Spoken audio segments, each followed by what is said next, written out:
Ballari BJP ಕಚೇರಿನಲ್ಲಿ ಯಾವುದೇ ಒಂದು ಖಾಸಗಿ ಕಾರ್ಯಕ್ರಮಕ್ಕೆ ರಾಜ್ಯದ ಮತ್ತು ದೇಶದ ಯಾವುದೇ ಒಂದು ನಮ್ಮ ಬಿಜೆಪಿ ಕಚೇರಿನಲ್ಲಿ ಅವಕಾಶಗಳಿಲ್ಲ ಖಾಸಗಿ ಕಾರ್ಯಕ್ರಮಕ್ಕೆ. ಅಲ್ಲಿ ಪಾಪ ನಮ್ಮ ಜಿಲ್ಲಾಧ್ಯಕ್ಷರು ಗೊತ್ತಿದ್ದೋ ಗೊತ್ತಿಲ್ಲದೇನೋ ಅಲ್ಲಿ ಒಂದು ಖಾಸಗಿ ಕಾರ್ಯಕ್ರಮಕ್ಕೆ ಅವಕಾಶ ಮಾಡಿಕೊಟ್ಟಿದ್ರು. ಹಾಗಾಗಿ ಸ್ಪಷ್ಟತೆ ಕೇಳಿ ಒಂದು ನೋಟಿಸನ್ನು ಕೂಡ ನಾವು ನೀಡಿದ್ದೇವೆ. ಉತ್ತರ ಬರಲಿ, ಆಮೇಲೆ ಮಾತಾಡ್ತೇನೆ. ದಿಢೀರ್ ಮಠಗಳ ಭೇಟಿ, ಸಿರಿಗೆರೆ ಇವತ್ತು ಕಾರ್ಯಕ್ರಮ ಇದೆ. ಆಗ ಕಾರ್ಯಕ್ರಮದಲ್ಲಿ ಭಾಗವಹಿಸಬೇಕು ಅಂತೇಳಿ ನಾನು, ನಮ್ಮ ಹಿರಿಯರಾಗಿರ್ತಕ್ಕಂಥ ಗೋವಿಂದ ಕಾರಜೋಳಜಿ ಅವರು, ನವೀನ್ ಅವರು, ಲಿಂಗಮೂರ್ತಿ ಅವರು, ನಮ್ಮೆಲ್ಲ ಪಕ್ಷದ ಮುಖಂಡರು ಇವತ್ತು ಬಂದಿದ್ದೇನೆ. ತಿಪ್ಪಾರೆಡ್ಡಿ ಅವರು ಕೂಡ ಇದ್ದಾರೆ, ಹಿರಿಯರು. ಯಡಿಯೂರಪ್ಪನವರು ಮೊನ್ನೆ ಬರಬೇಕಾಗಿತ್ತು, ಅವರು ಬರೋದಕ್ಕೆ ಸಾಧ್ಯ ಆಗಲಿಲ್ಲ. ನಾನು ಗುರುಗಳ ಅಪೇಕ್ಷೆ ಅಂತ ನಾನು ಕೂಡ ಕಾರ್ಯಕ್ರಮದಲ್ಲಿ ಭಾಗವಹಿಸ್ತಾ ಇದ್ದೇನೆ. ಈ ಮಠಕ್ಕೆ ಭೇಟಿ ಇವತ್ತು ಚಿತ್ರದುರ್ಗ ಅಂತ ಹೇಳಿದ್ರೆ ಎಲ್ಲ ಸಮುದಾಯದ ಮಠಗಳು ಇಲ್ಲಿದ್ದಾವೆ, ಗುರುಗಳು ಪರಮ ಪೂಜ್ಯರಲ್ಲಿದ್ದಾರೆ. ಯಾವಾಗೇ ಚಿತ್ರದುರ್ಗ ಬಂದಾಗಲೂ ಸಹ ಪರಮ ಪೂಜ್ಯರನ್ನ, ಸ್ವಾಮೀಜಿಗಳನ್ನು ಭೇಟಿ ಮಾಡಿ ಅವರ ಆಶೀರ್ವಾದ ಪಡೆದುಕೊಂಡು ಹೋಗ್ತಕ್ಕಂಥ ಪರಿಪಾಠವನ್ನು ಹಿಂದಿನ ಕೂಡ ನಾನು ಮಾಡ್ಕೊಂಡು ಬಂದಿದ್ದೇನೆ. ಹಾಗಾಗಿ ಇವತ್ತು ಬಂದೇನೆ, ಬೇರೆ ಏನು ವಿಶೇಷ ಏನಿಲ್ಲ.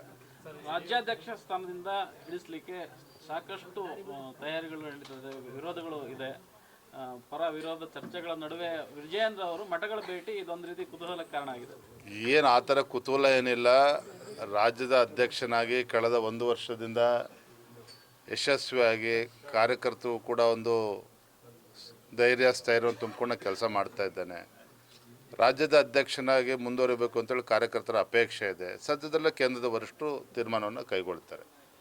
ನಿಮಗೆ ರಾಮುಲು ಅವರು ಪೈಪೋಟಿಯನ್ನು ನೀಡ್ತಾ ಇದ್ದಾರಾ ಅಂತ ಅವರು ಯಾವಾಗಲೂ ಹೇಳ್ತಾ ಇರ್ತಾರೆ, ನಾವು ದುಡಿದಿದ್ದೀವಿ, ನಮಗೀಗ. ಶ್ರೀರಾಮುಲು ಅವರಿಗೆ ಪೈಪೋಟಿ ಕೊಡುವಷ್ಟು ದೊಡ್ಡ ಮನುಷ್ಯ ನಾನಲ್ಲ. ಯಾಕೆಂದರೆ ಅವರೆಲ್ಲ ಹಿರಿಯರಿದ್ದಾರೆ.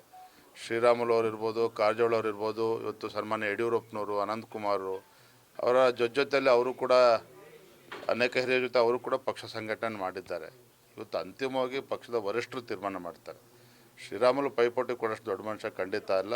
ಅದನ್ನು ಆ ರೀತಿ ಅರ್ಥೈಸಲೂಬಾರ್ದು. ರಾಜ್ಯಾಧ್ಯಕ್ಷ ಸ್ಥಾನವನ್ನು ಕೊಟ್ಟರೆ 150 ಸ್ಥಾನವನ್ನು ಗೆಲ್ಲಿಸ್ಕೊಂಡು ಬರ್ತೀನಿ ಮುಂದಿನ ಚುನಾವಣೆಯಲ್ಲಿ ಅಂತ ಖಂಡಿತ ಎಲ್ಲವೂ ಕೂಡ ವರಿಷ್ಠರು ಗಮನಿಸ್ತಾರೆ.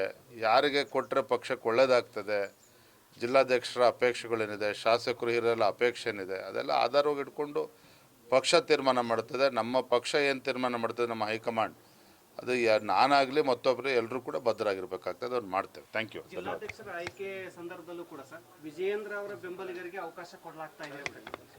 ಚುನಾವಣೆ ಪ್ರಕ್ರಿಯೆ ಇದೆ, ಅದ್ರ ಪ್ರಕಾರನೇ ಆಗಿದೆ. ಹಾಗಾಗಿ ನಾನೆಲ್ಲೂ ಕೂಡ ರಾಜ್ಯದ ಅಧ್ಯಕ್ಷನಾಗಿ ನನ್ನ ಅಭಿಪ್ರಾಯ ಕೊಡ್ತಕ್ಕಂಥ ಕೆಲಸವನ್ನು ಕೂಡ ಮಾಡಿಲ್ಲ.